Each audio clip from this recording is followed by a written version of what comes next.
গাইবান্ধার আদিবাসী সাঁওতাল ওরাও বুনো সম্প্রদায়ের হতদরিদ্র পরিবারগুলোর দিনকাল নানান প্রতিকূলতার দারিদ্রতা কাটিয়ে এইসব জনগোষ্ঠীর মানুষজন এখন নিজস্ব সংস্কৃতির সাথে তাল মিলিয়ে আধুনিক শিক্ষা ও সংস্কৃতির ধারায় এগিয়ে যাচ্ছে।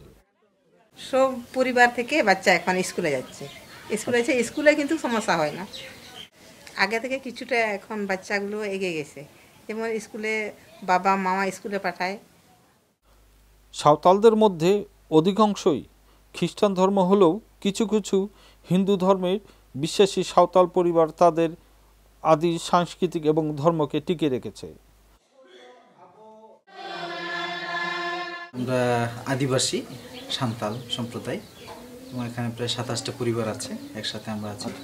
এবং যেই আদিবাসী আমরা আছি ইতিমধ্যে আমরা কনভার্টেড খ্রিস্টান হয়ে গেছি এবং এরা সনাতন ধর্ম অনেকটা এখন বলতে গেলে কমে গেছে অনেকে। কারণ অনেক আদিবাসী যে আমরা অশিক্ষিত, অনেক না যে কোনো জায়গায় অনেক ঠকতে হয়, যেহেতু অক্ষর জ্ঞান নেই।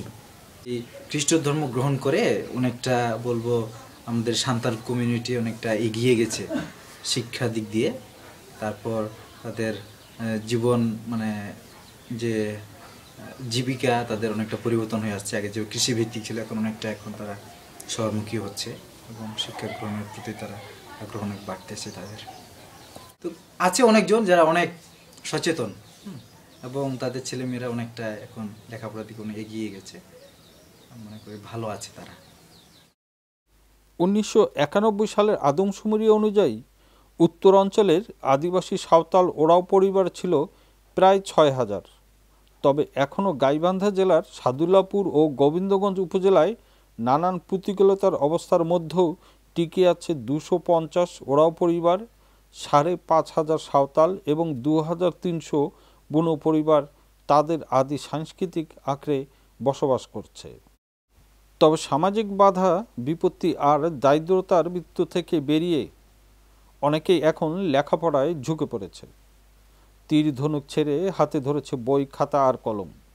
সাঁওতাল পরিবারের অনেকজন উচ্চতর লেখাপড়া শেষ করে সরকারি বেসরকারি প্রতিষ্ঠানে ভালো চাকরি করছেন। আর এদের দেখেই অনেক পরিবারের অভিভাবকরা শিশুদের বিদ্যালয়ে পাঠাচ্ছে।